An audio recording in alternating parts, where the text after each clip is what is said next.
coming out of that location, coming out of that place, which in turn leads to a cyclic effect where better institutions would come up, overall economic growth takes place, and then the city starts moving and growing. Unfortunately, for us, it so happened that 90% of the entire PSUs, which were allocated to the erstwhile state of Andhra Pradesh, have all come up only in Hyderabad. And because of that, Hyderabad grew at a much faster pace than any other place in the state. In fact, so much so that the services sector in Telangana, for instance, is now currently positioned at a 62.87%, the tertiary sector, whereas the national average is 55%. And in the tertiary sector, state of Andhra Pradesh, we stand at mere 40%. So the agriculture sector, what should be at 17% as a national average, we are at 35%. The services sector, which is the tertiary sector, which should have actually been at 50%.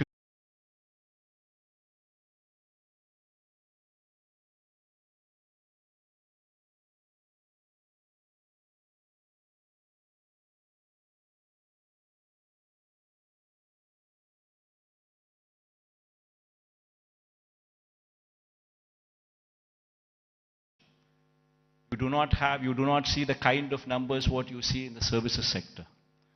So it's very important for any particular state to grow. It's very important that the secondary sector, that is the services sector, that is the tertiary, we would have to harness the strengths that we have. We have a huge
,90% of the entire PSUs, which were allocated to the erstwhile state of Andhra Pradesh, we would have to harness the strengths that we have. We have a huge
Such is the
Such is the proactive nature of the government,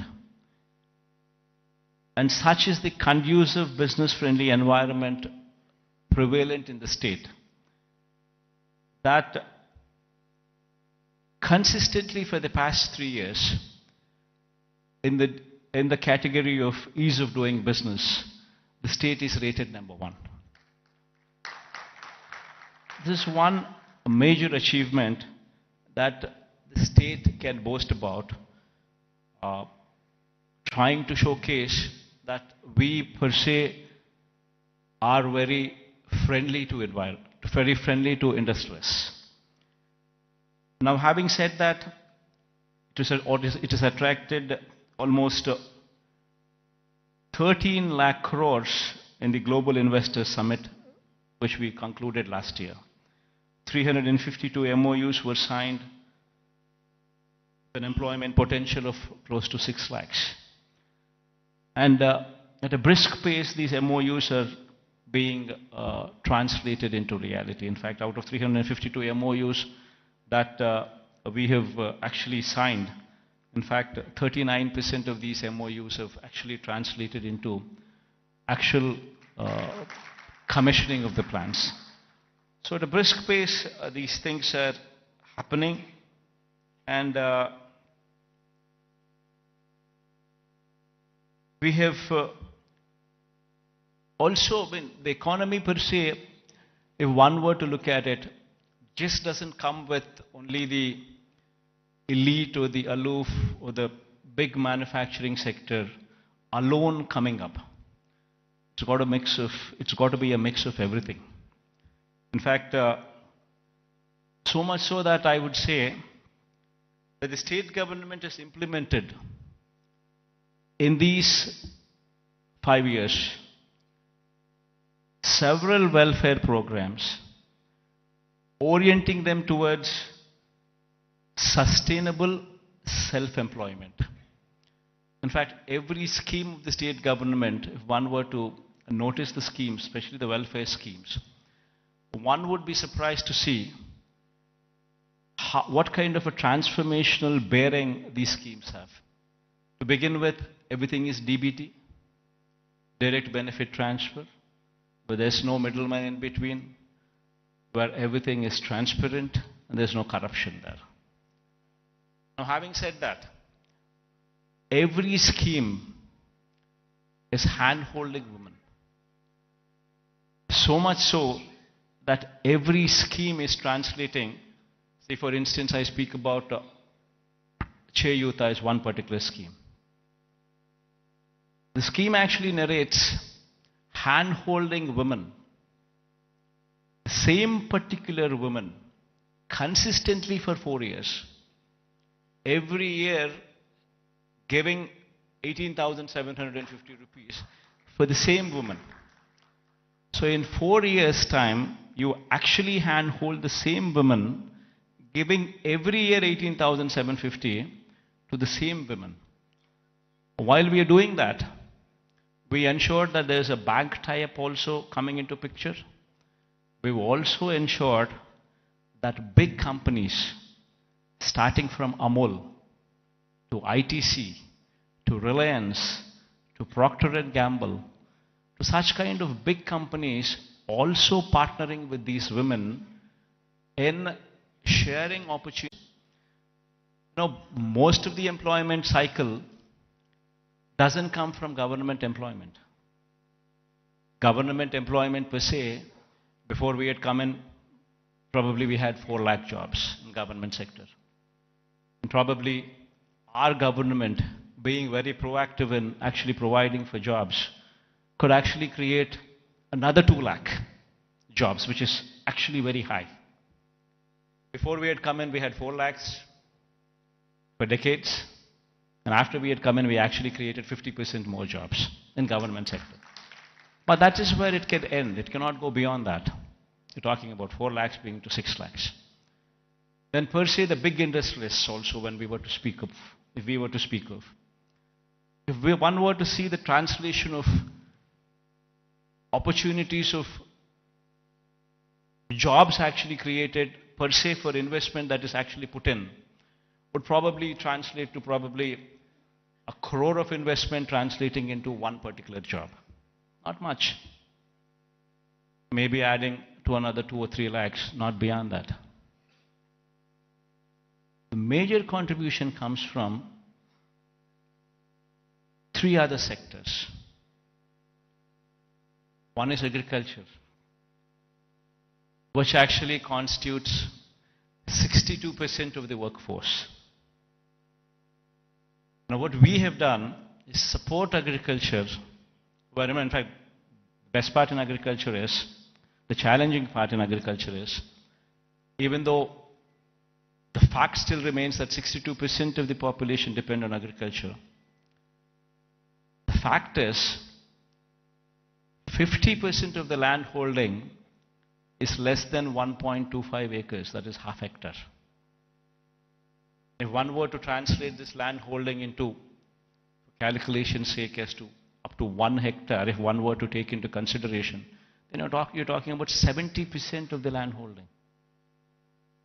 In the case, setting up of Raitu Bharosa Kendras, where every village has one, where you have an agricultural graduate sitting in those villages, in those RBKs, where everything from seed to sale of crop is handheld through these RBKs. And with such kind of micromanagement, also incentivizing farmers with production incentives as well, that farming sector could survive.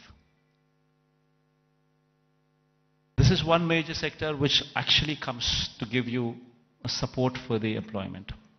Then the other major sector, which is another sector which actually supports, is MSMEs.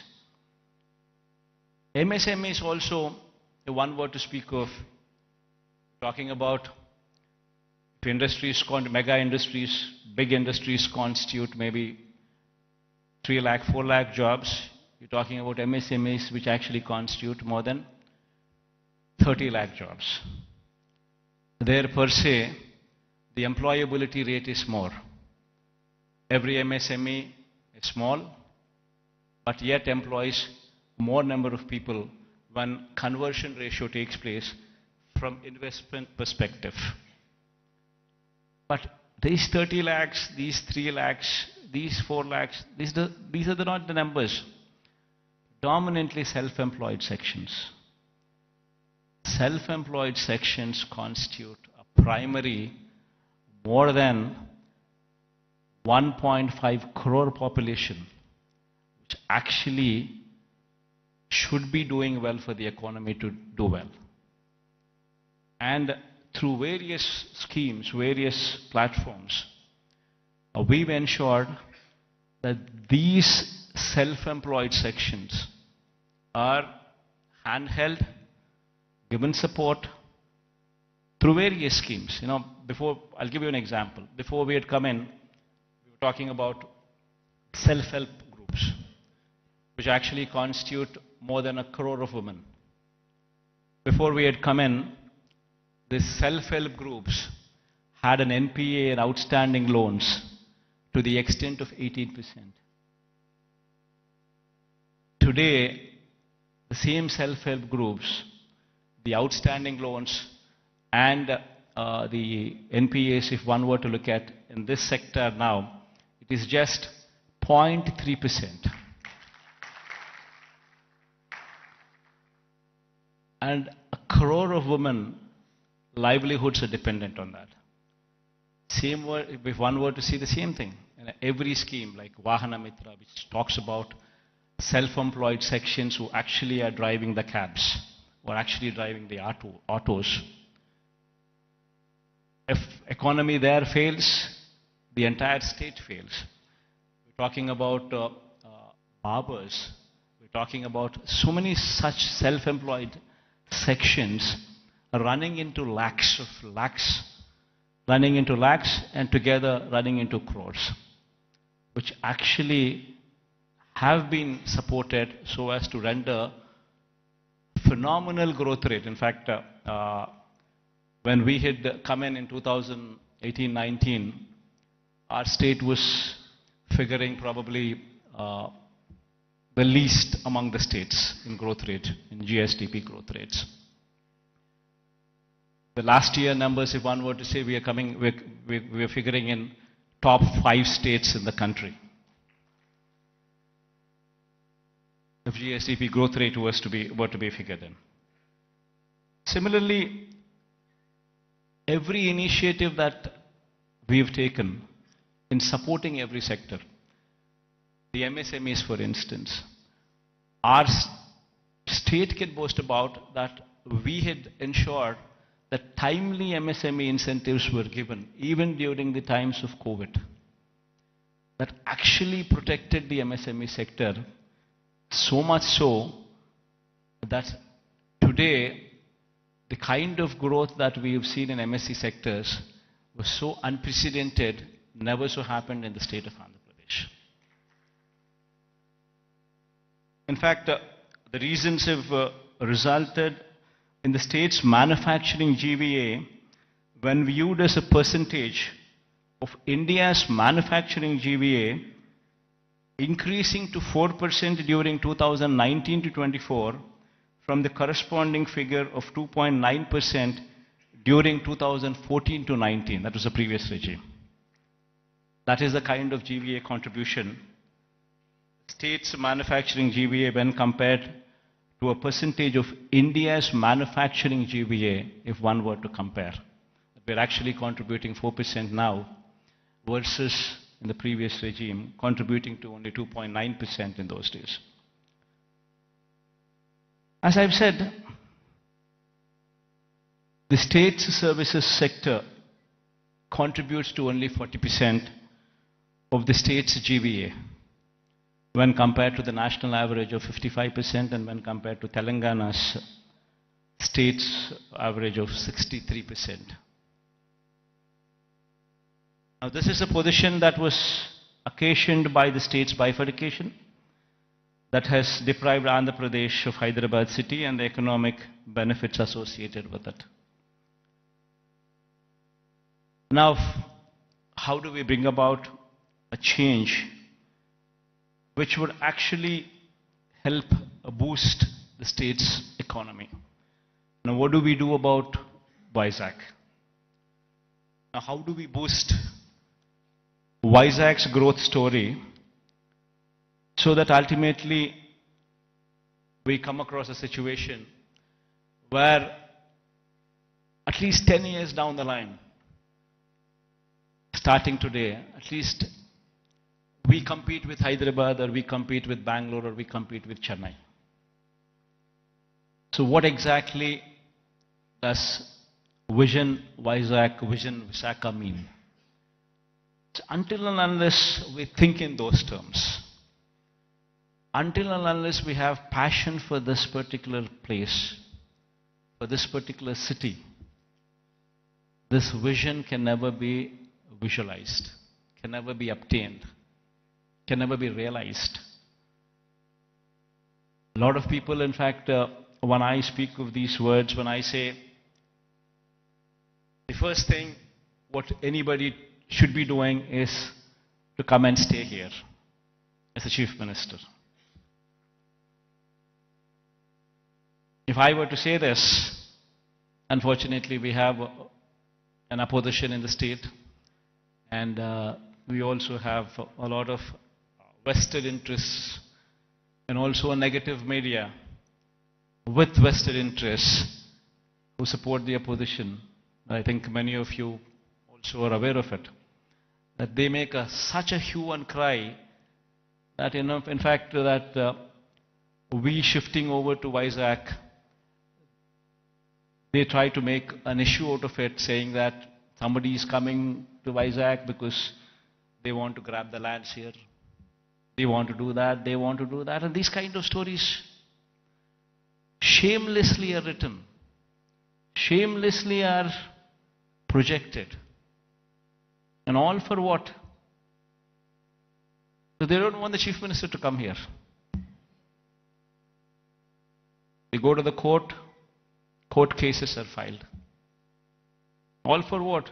They don't want chief ministers to come here. Now why? Because if the chief minister comes here, this area will grow. Because there's ownership which is going to come for this area. There will be a christening of the city as executive capital.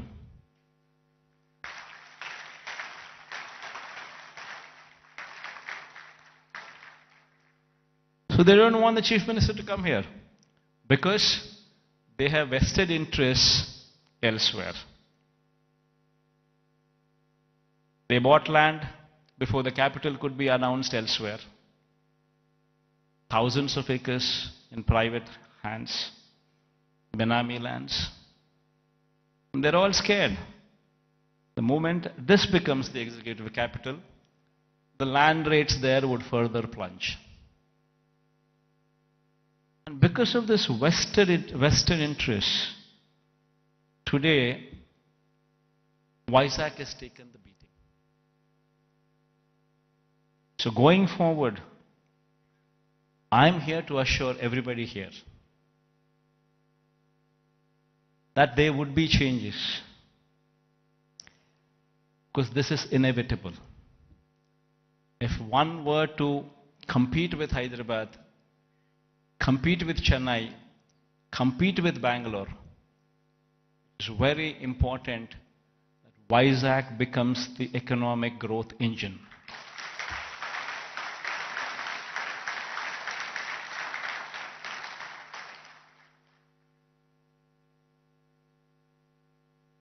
That is, in fact, if I were to have any vested interest, probably I would be speaking about Kadapa.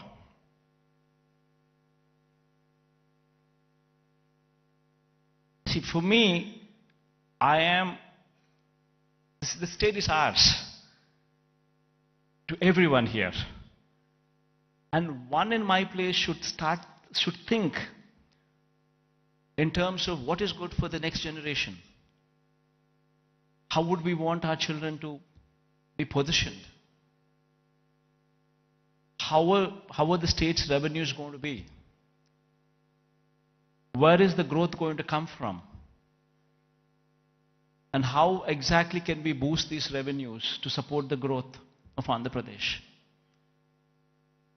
If we do not think like this in terms of growth for Vizag, then who would think? If the vision of the leader is wrong, if the vision of the leader is negative, then Vizag will not grow. Today, unfortunately, only person standing for Visakhapatnam as executive capital is only me.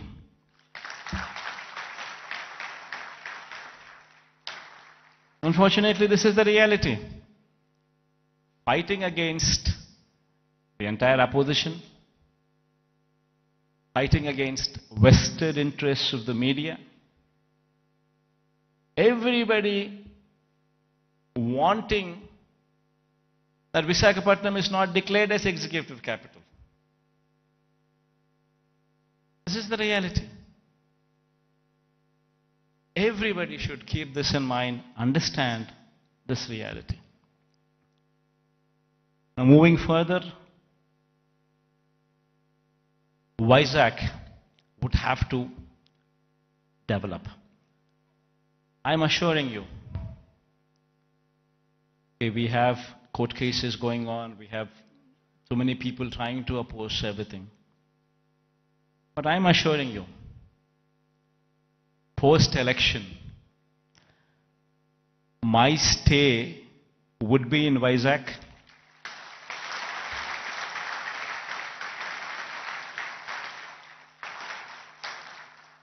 In fact, my swearing-in ceremony also would be in VISAKH.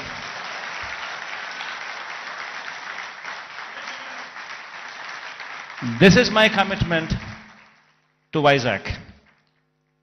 And now, what is the vision for VISAKH? See, we need to have a 10-year vision. We would have to own this city,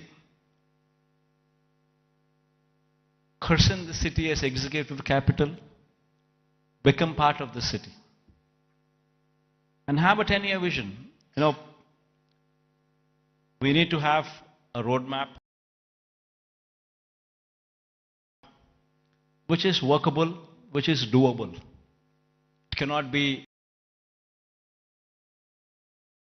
a roadmap where we just dream big, but yet achieve nothing, because it is impractical. Not so. We need to have a practical solution. We need to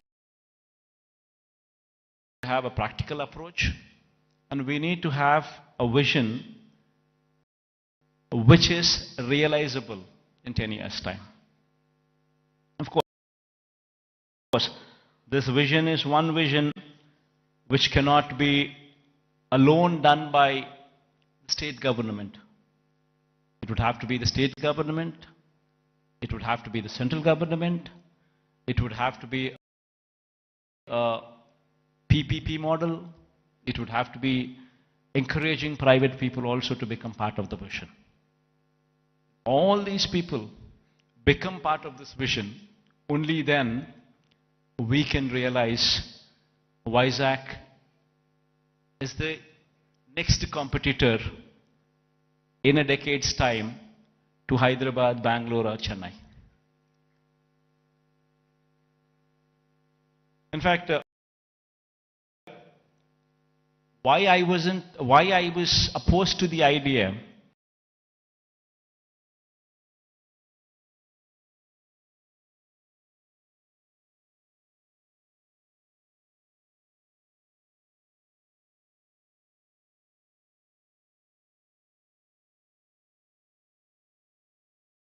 there. And according to them, just to provide for the basic infrastructure, that is these roads, the water, electricity, and these kind of basic infrastructure alone, according to their own calculations, with the DPR that they have produced, costs almost 2 crores per acre, which is on a 50,000 acres of barren land. If one were to just lay these basic infrastructure requirements put in place, we're talking about 1 lakh investments, 1 lakh crores of money, which would have to be put in before any buildings could come up, or before we could talk about anything else other than the basic roads or the basic electricity or the basic water or the basic stuff. Now per se, does anybody have 1 lakh crores to be pumped in? And if this 1 lakh crores were to be pumped in today, it's going to cost 1 lakh crores. But if this 1 lakh crores would be pumped in maybe in 20 years' time, presuming 5,000 crores of outlay every year, approximately, what one could actually probably afford. So there's nothing there. Then you're talking about 20 years. Then in 20 years' time, 1 lakh crore probably would become 7, 8 lakhs or 10 lakh crores? The expenditure what you thought about as 1 lakh crores today, in 20 years would actually be 10 lakhs, 15 lakhs. Probably the net present value calculations of probably 1 lakh crores 20 years down the line would probably be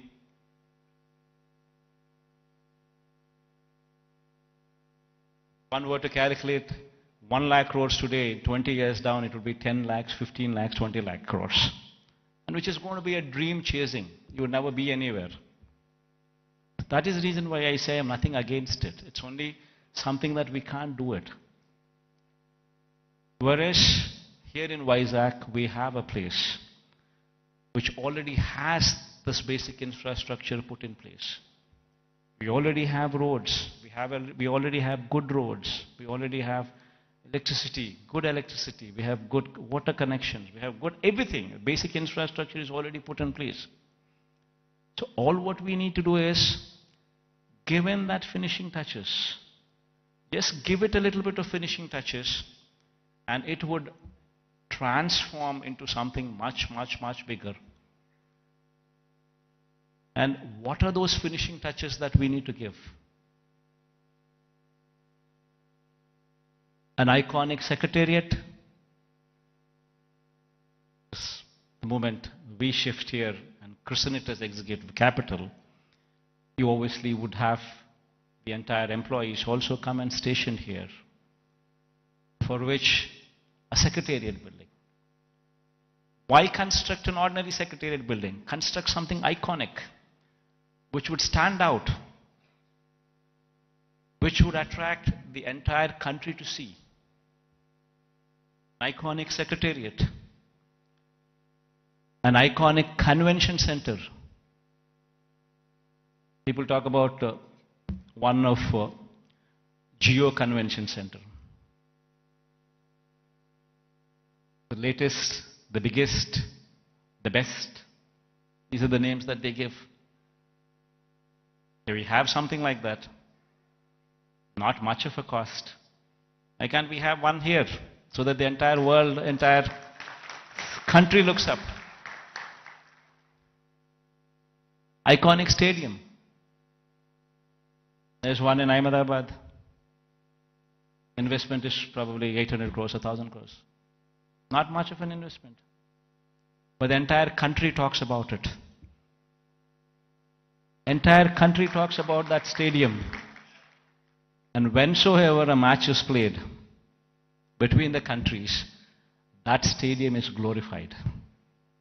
It is spoken about by the entire country. Entire world sees that stadium. All these that I speak about are iconic. All these, if they were to be commissioned, would actually pitch Vizag on the global scale, would draw eyeballs not only of the country but the whole world to actually look at Vizag.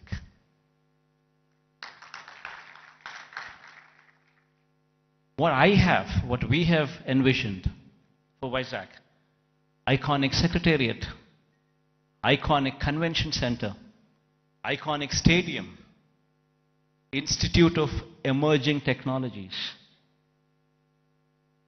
One beautiful institute wherein the talent for any emerging technologies is tutored here. If our students could be given that kind of skills, tutored here, this would be positioned as something else. We have the Bhogapuram International Airport coming up. At a very brisk pace, the work is happening. And within the next 15 months or 18 months, this project would actually see the light of the day. It's moving at a very brisk pace. Then connectivity to the Bhogapuram International Airport.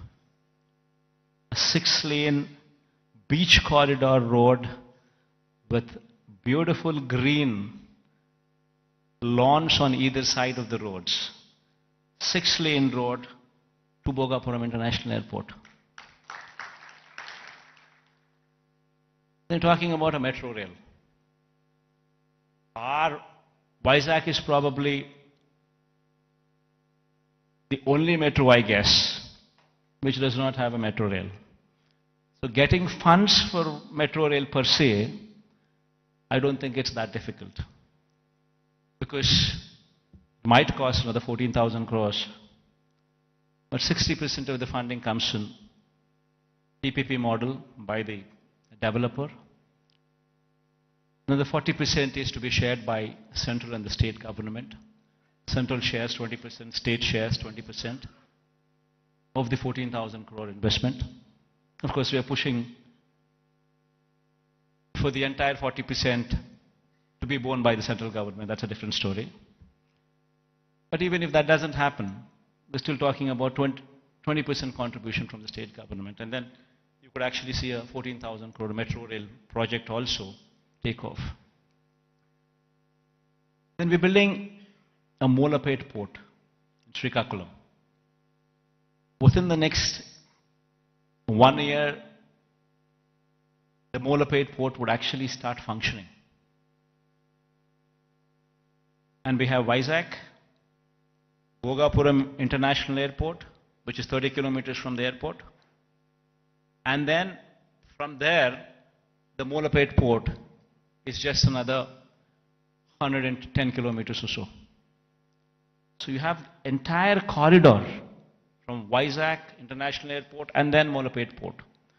A horizontal growth corridor which could take off, which already has an existing national highway, I think 6-lane or 8-lane highway. It's already, the works are at a brisk pace. Then you have a data center with a submarine cable which is coming from Singapore. A data center, Adani is doing it. A huge investment, 27,000 crores of investment is coming there. And since it's a private investment, and Adani is doing it, the works of the land from our side, everything that needs to be done is already done. They've already started the work, the plans are submitted. And within the next 5-6 years, in a staggered way, in a phased manner, they would actually ensure that this project also comes up. Then you have hospitality industry, which also needs to be looked into, which also needs to be given a little bit of boost, for which we have ensured that Oberoi and Mayfair groups have given certain bits of land for them to develop 5-star plus resorts here, as well in VISAKH, where VISAKH is short and it doesn't have resorts. It has some good hotels, but it doesn't have resorts. So this 5-star plus category resorts by Oberoi or Mayfair would actually bridge in that gap. The land has already been given to these private people and they're already on the verge of starting the construction. And within the next 2 years or so, you would actually start them. You would actually see them commissioned. Then NTPC Green Hydrogen Project. This is also around about 30,000 crore investment of NTPC. This project, fortunately, yesterday, Prime Minister virtually laid the foundation stone. So this is also going to be a reality. So all these that I just spoke about, they're not things that cannot be achieved. All these things can be realizable. Within the next 10 years, in a staggered manner, we would see all these things coming up. Because all these things that I spoke about are not big. Something which is unimaginable. No, not so. All these things are realizable because they're not something They do not post those numbers which would actually say they are not realizable. And there is, of course, one aspiration what I'm trying to negotiate with the Prime Minister also. This thing goes well, we would have this as well. A high-speed rail corridor from Hyderabad to Vizag, passing through Vijayawada. Then Vijayawada to Bangalore, passing through Kurnool and Kadapa. But this is an aspiration. If it happens, it happens. Even if it doesn't happen, 10 years is a big enough span for us to pursue that it happens. Even though this is an aspiration currently with us, the rest of the stuff that I spoke about are all realizable. So with all these things coming up in Vizag, and the Chief Minister coming and stationed in Vizag, it would attract a lot of people to come and settle down in Vizag as well. And Vizag, in 10 years' time, with all these iconic buildings taking shape, would actually compete with the best in the world, with the best in India, definitely for sure. In fact, my people have gone ahead and given a presentation to this effect. We can all watch, myself included. I'll also be sitting with you on the other side. Let's share the officials also for actually putting in this kind of energy and effort. Because it takes a lot of passion to actually be involved. What needs to be done for Vizag? How do we do it? And it takes a lot of passion. In fact, when I was asked to come here, I said, fine. Because looking at their passion, I wanted to encourage them as well. And I also wanted to give a kind of confidence to the people of Vizag in particular, that yes, Vizag, in spite of all the difficulties and hurdles that were posed, we will prevail, we will survive, and we will bounce back, is what the final message would be. Thank you all for patient hearing. I hope that we all share this dream and it will be realized at the earliest. Because I can't repeat the whole thing in Telugu. I tried, but then I thought again I'll deviate. Maybe some other occasion in Telugu. Maybe some other occasion in Telugu I would do so.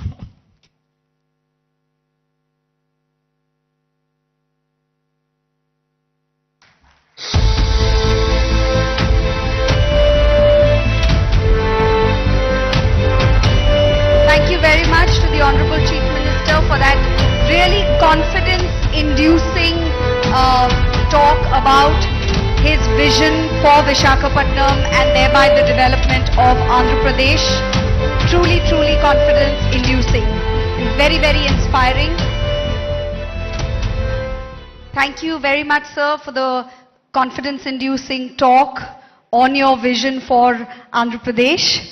And thank you for joining the audience. It's a privilege for all of us that you will be watching the AV with them. I would now like to call upon Sri Lakshmi ma'am, Special Chief Secretary, Department of Municipal Administration and Urban Development, Government of Andhra Pradesh, to please come on to the dais and make the big announcement of the day and launch the AV.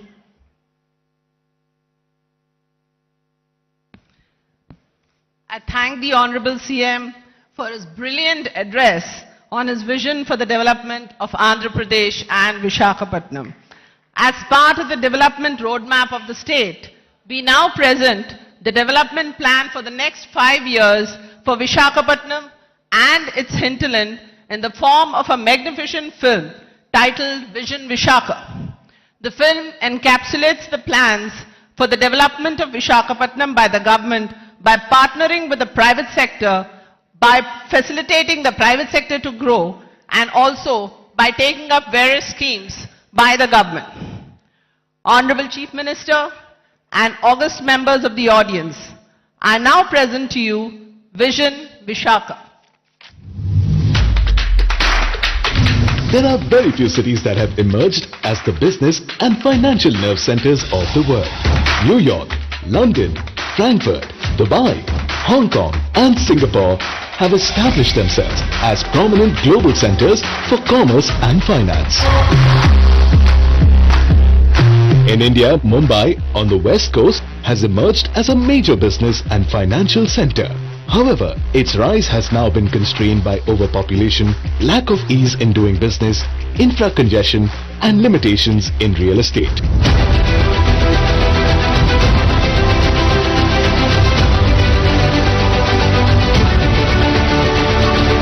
Located on the east coast of Andhra Pradesh, Visakhapatnam now holds the potential to compete with some of the best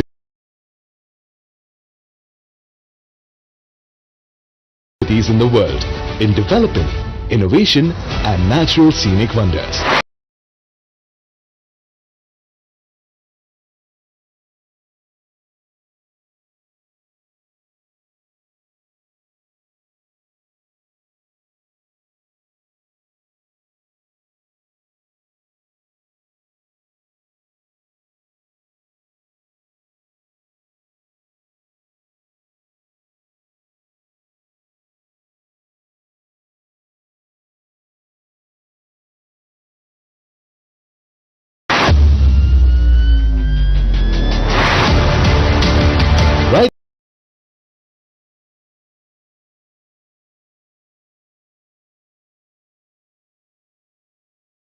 Assessing the potential of Visakhapatnam to become a global cosmopolitan city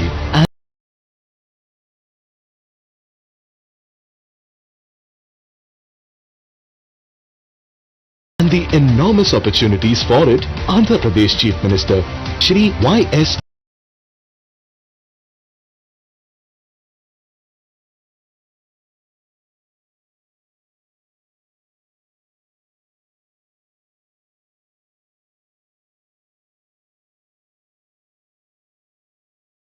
Jagan Reddy has conceived the outstanding Vision Vishakha.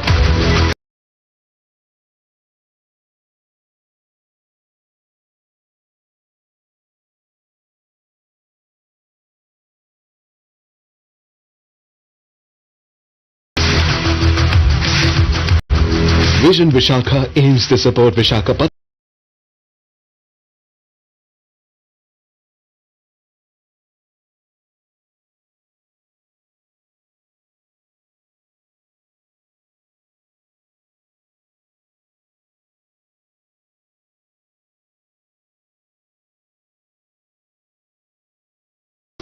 as a home for high positive environment, sustainability and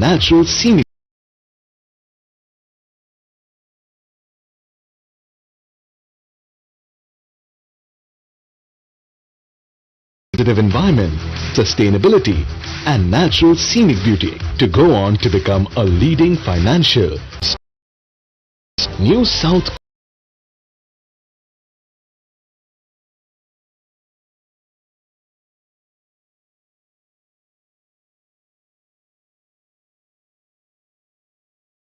Coast Railway Zone and freight corridor from Sondhyam to Simhachalam.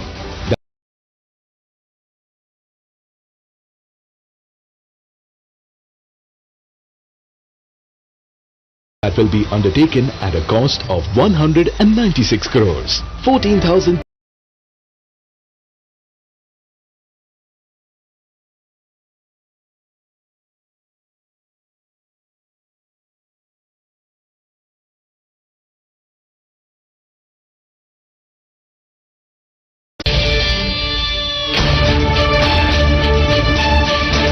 develop Visakhapatnam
ITES crores are allocated for the development of stormwater drains in the city.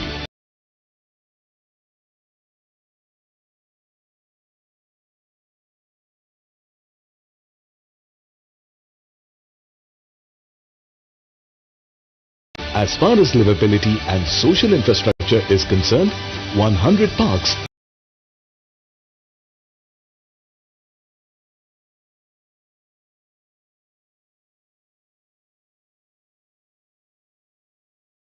will be taken up with 50 crores for the recreation and health of the citizens.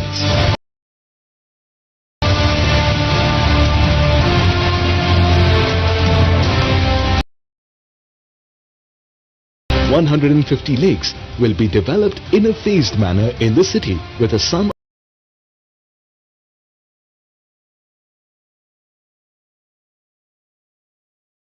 of 250 crores.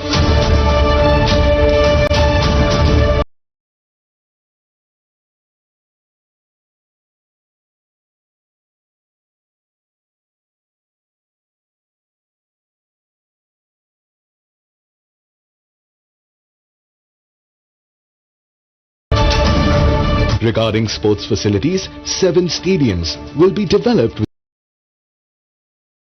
a budget of 169 crores. Along with demonstrating his commitment towards encouraging sports through the one-of-a-kind statewide Adudam Andhra program, Shri Y.S. of 300 crores in this Visakha vision in order to place Visakhapatnam on the sports map of the world. RDA projects include a natural history park, museum and research institute.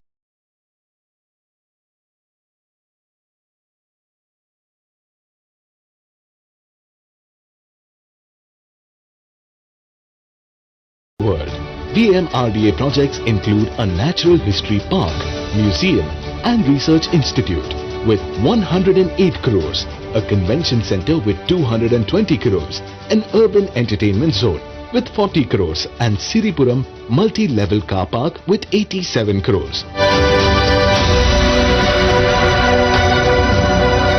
About 150,000 houses worth 4,039 crores are being constructed through Jagan colonies and Tidco houses for the construction of affordable houses for the common citizens.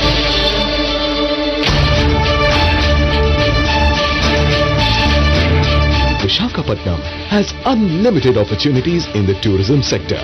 With more than 30 beaches to attract tourists, there is no area better than Visakhapatnam for tourist development. Visakhapatnam owns tourist attractions that are proposed to be developed with around 1,500 crores. Apart from that, major star hotels like Oberoi, Mayfair will also be facilitated to attract global tourists to the city.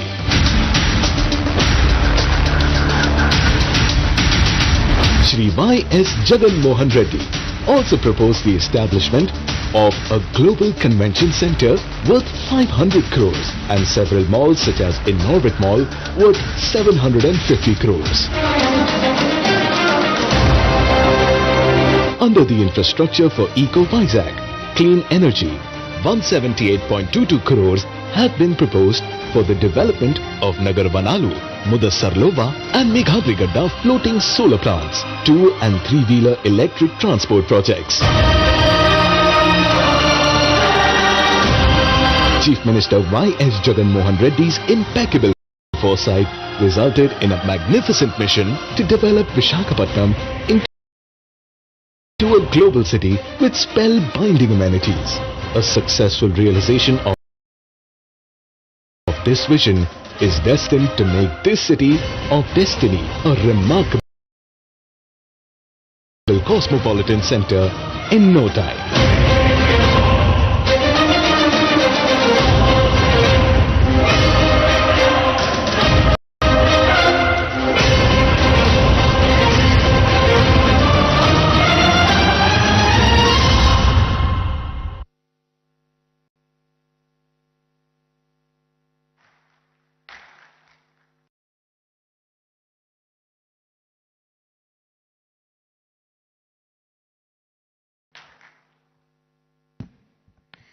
That was a comprehensive roadmap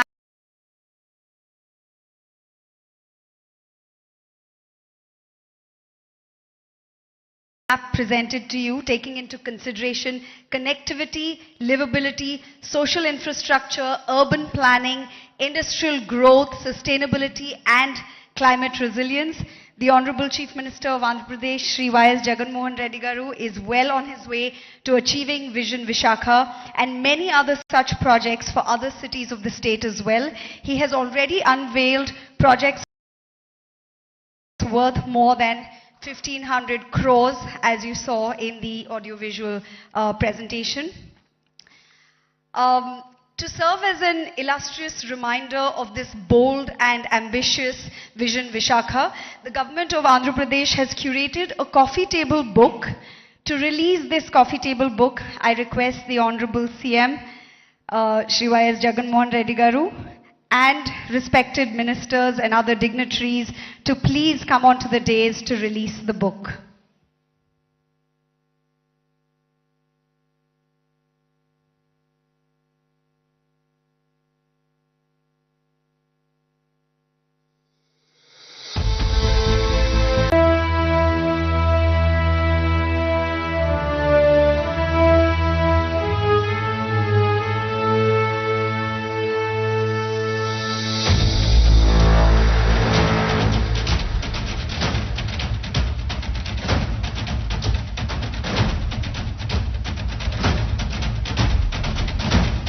Thank you so much, sir, for inducing this audience with your confidence, your passion for your Vision Visakha.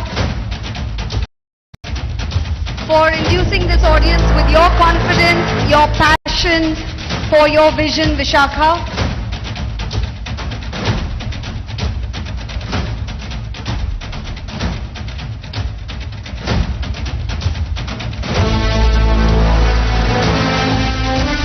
Going to be the iconic Secretariat.